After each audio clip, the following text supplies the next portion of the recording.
If you grew up in chaos, neglect, or constant uncertainty, feeling safe, emotionally or even physically, might not come naturally. But emotional security is something you can rebuild, step by step. Lack of emotional security often starts in childhood.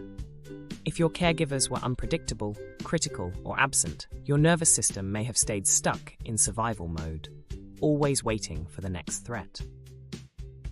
Without emotional safety, it's hard to trust others, or even yourself.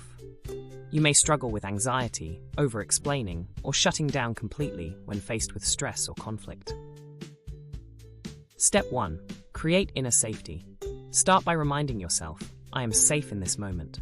Take deep breaths, ground yourself, and notice what's around you. Your brain needs to learn that not every situation is a threat. Step 2. Build a safe routine.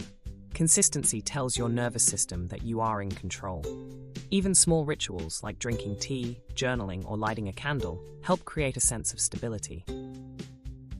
Step 3. Set boundaries without fear. Safety means knowing you can protect yourself. Start by practicing small boundaries, like saying, I need time to think before answering a request. Step 4. Learn to self-soothe. When fear or anxiety rises, try placing a hand on your chest, rocking gently, or listening to calming music. These actions tell your body, I am okay. Step 5.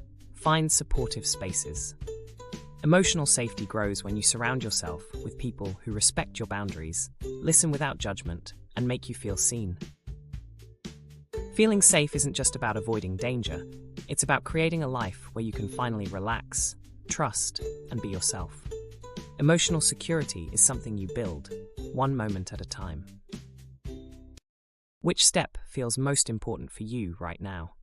Let me know in the comments. And if this video helped you, don't forget to like, subscribe, and start building the safety you deserve.